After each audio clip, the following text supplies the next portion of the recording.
Assalamualaikum warahmatullahi wabarakatuh. Salam sejahtera untuk kita semua. Hari ini saya akan mempresentasikan tentang materi sistem integumen. Kulit pada manusia terdiri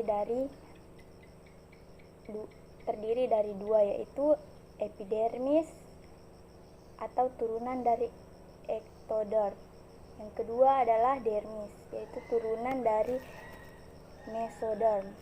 Epidermis yaitu bagian luar kulit yang agak tipis, terdiri dari jaringan epitel, merupakan epitel berlapis, yaitu stratum spinosum, stratum granulosusum, stratum lucidum, stratum morneum. Stratum basalis terdiri atas satu lapisan sel klumer terletak di atas membran basalis, selalu mengadakan mitosis. Sel-sel hasil mitosis didorong ke atas menjadi lapisan sel di atas stratum basalis. Stratum spinosum yaitu terdiri atas beberapa lapisan sel di bawah mikroskop terlihat memiliki tonjolan dan saling melekat satu sama lain. Diskus Merkel untuk rasa raba terletak dalam stratum spinosum. Stratum granulosum terdiri atas beberapa lapis sel yang sudah menipis, menunjukkan tanda-tanda kematian sel. Mengandung keratohyalin yang merupakan cikal bakal keratin, zat tanduk. Stratum lucidum yaitu terdiri dari beberapa lapis sel mati yang jernih, tembus cahaya karena mengandung eledin, hanya terdapat pada kulit yang tebal seperti telapak tangan dan kaki.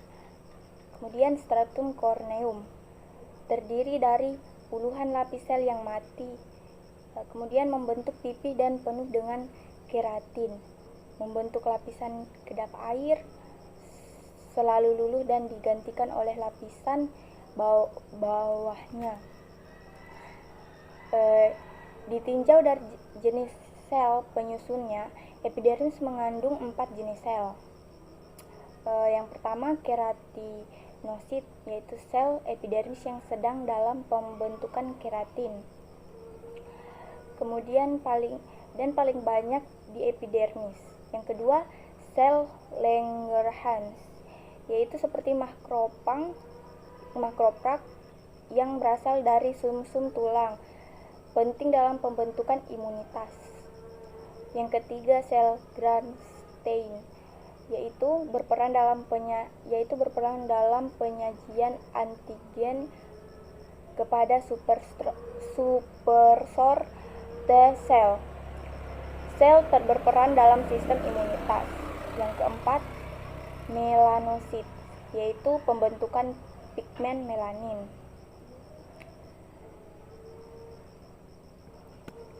Dermis terletak di bawah epidermis, terdiri dari jaringan ikat yang mengandung serat-serat elastis dan kolagen. Terdapat ujung-ujung saraf atau reseptor pembentuk darah, pembentuk limfi, kelenjar dan folikel rambut. Terdiri dari lapisan papiler, lapisan retikuler.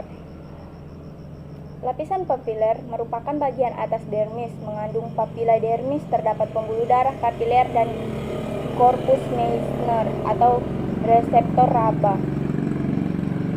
Kemudian lapisan retikuler merupakan bagian bawah dermis, mengandung folikel rambut, kelenjar sebacea atau lemak, kelenjar keringat, dan korpus Pacini atau reseptor tekanan. Berikut adalah gambar reseptor Pacini. Reseptor Meissner, kemudian ada lapisan subkutan, yaitu lapisan yang terletak di bawah kulit, terdiri dari jaringan ikat jarang dan jaringan lemak. Kemudian melekat pada jaringan di bawahnya. Warna kulit tergantung pada 3 faktor yang saling berinteraksi, diantaranya kapiler darah, pigmen karotin, pigmen melanin. Melanin diproduksi dari asam amino tirosin dengan bantuan enzim tirosinase. Berada pada organel yang disebut melanosom, berfungsi sebagai protektor dari sinar ultraviolet atau UV. Enzim-enzim pembentuk pigmen melanin diduga diaktifkan oleh sinar UV atau UV MSH atau disebut dengan melanocyte-stimulating hormone dan hipofis.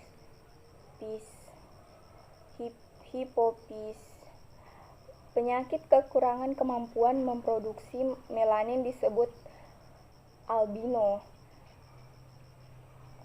Ya, kemudian berikutnya freckles atau bercak kehitaman diakibatkan melanosit berkumpul banyak di suatu tempat.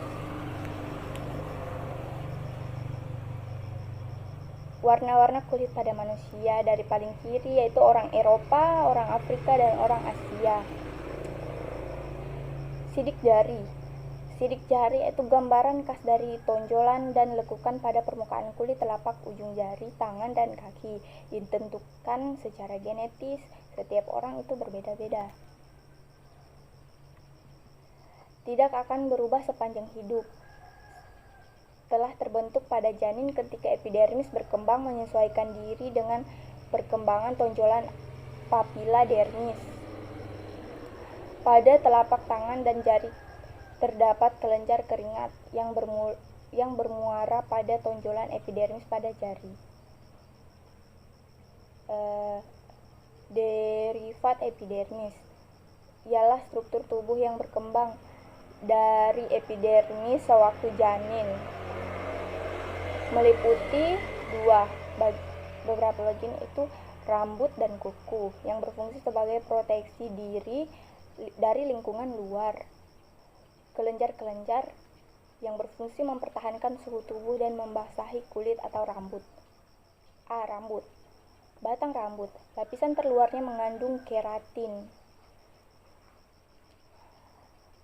Akar rambut yaitu pertama tertanam di dalam kulit, kemudian di sekelilingnya terdapat folikel rambut. Ujung folikel membentuk papila akar rambut.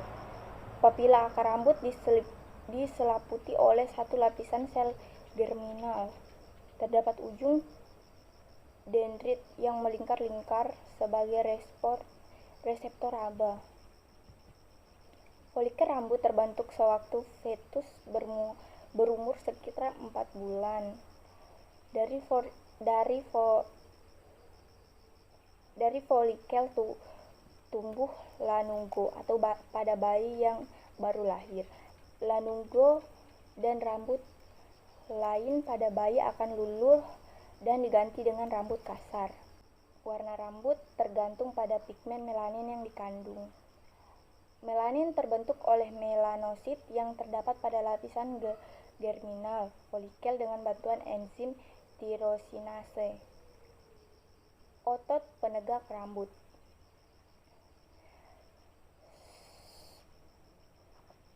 Suatu otot penegak musculus exertor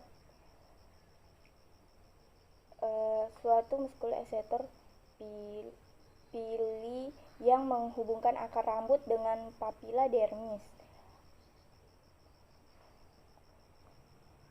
Otot penegak rambut. Suatu otot penegak musculus erector pili yang menghubungkan akar rambut dengan papila dermis kemudian akan berkontraksi saat kedinginan atau merasa takut. Kelenjar baskea, yaitu suatu kelenjar yang mensekresikan lemak untuk membasahi rambut dan kulit. Bermuara pada akar rambut atau bermuara langsung pada kulit, misalnya di bibir. Pertumbuhan pertumbuhan rambut. Lapisan germinal pada akar rambut bermitosis, sedangkan lapisan atas rambut biasanya sudah mati. Umumnya rambut tumbuh kurang lebih 1 cm per bulan, beberapa waktu kemudian istirahat dan rontok. Rambut rontok akan diganti dengan rambut baru. Kuku merupakan epidermis berbentuk satanduk yang terdapat pada ujung-ujung jari tangan dan kaki. Kuku dapat tumbuh karena terdapat lapisan germinal pada akar kuku. Umumnya kuku berwarna merah jambu karena warna merah pada pembuluh darah yang berbeda di bawahnya. Kelenjar-kelenjar pada kulit.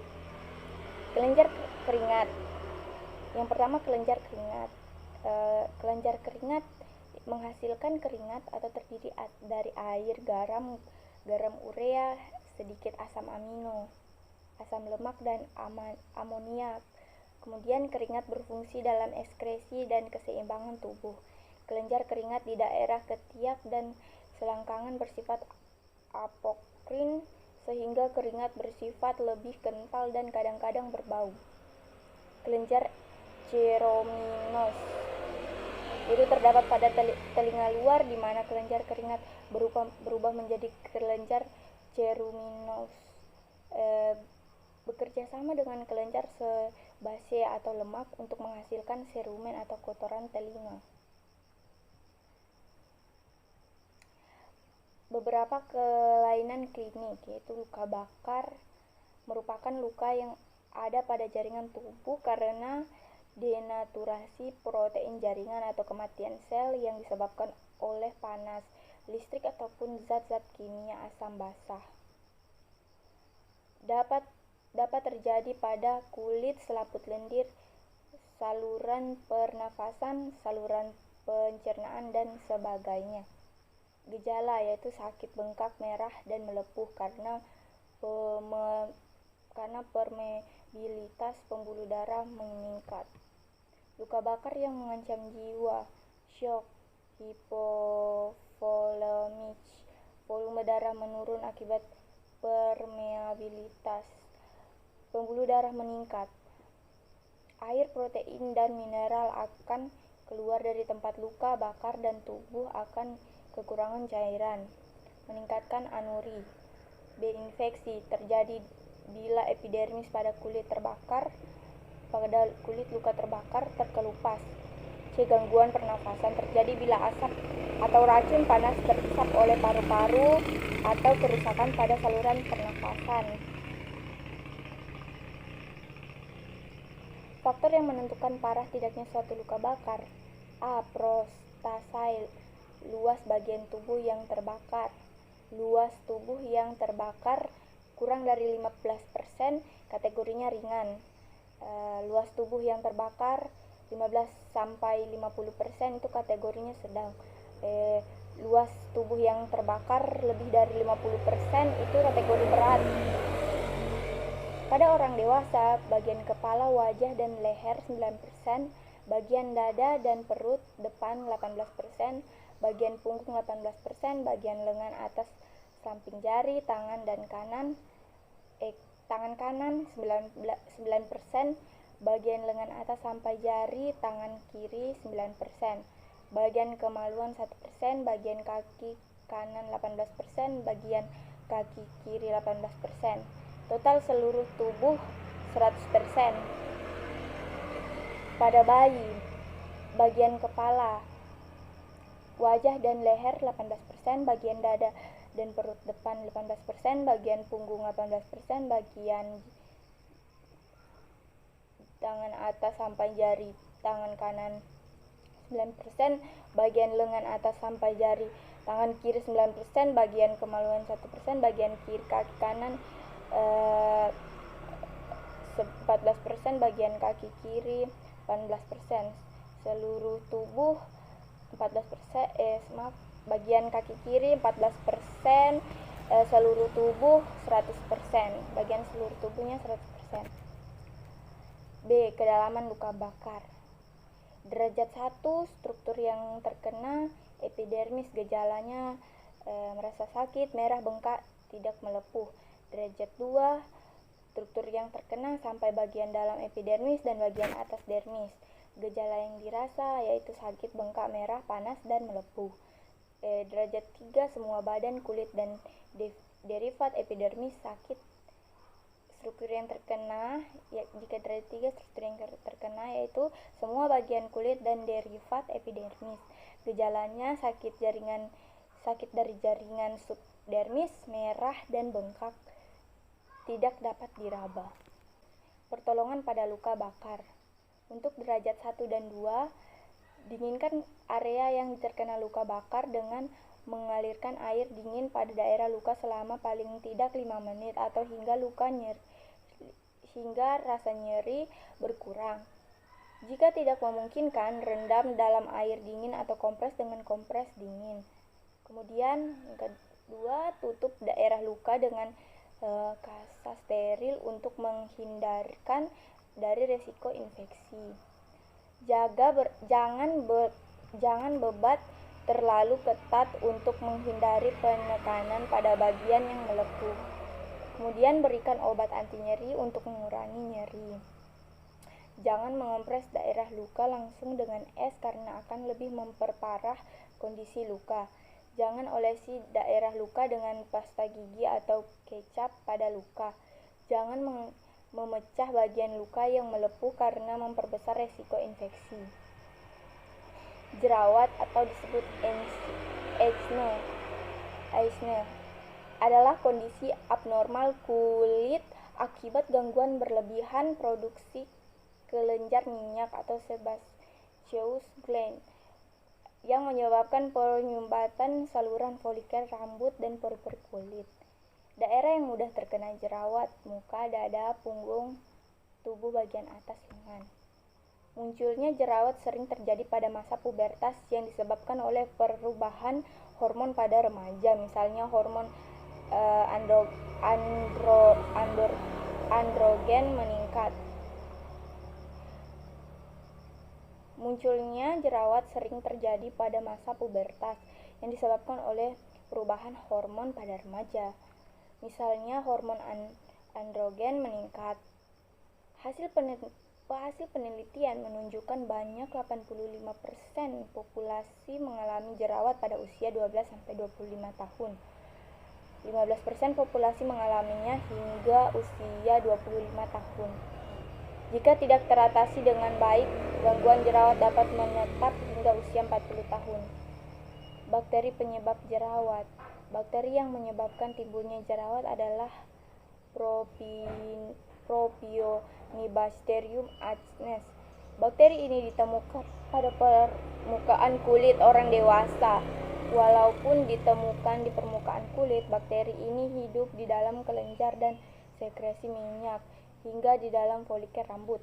Macam-macam jerawat. Komedo. Ada 2 jenis, komedo yang terbuka atau blackhead dan komedo yang tertutup atau whitehead. Kedua yaitu jerawat biasa atau klasik, berupa tonjolan kecil berwarna pink atau kemerahan. Jerawat biru. Yang ketiga yaitu jerawat batu atau jagung, Stitch atau disebut dengan Stitch. Penyebab jerawat yaitu stres, keturunan dari orang tua, aktivitas hormon, kelenjar minyak yang hiperaktif, bakteri di pori-pori kulit, iritasi kulit atau karena garukan, anabolik steroid, kemudian bisa juga disebabkan oleh pil pengontrol kelahiran atau pil KB. Kemudian bisa juga berada dalam lingkungan dengan kadar hyalurin yang tinggi, terutama chlorinated dioxins, yang menyebabkan jerawat serius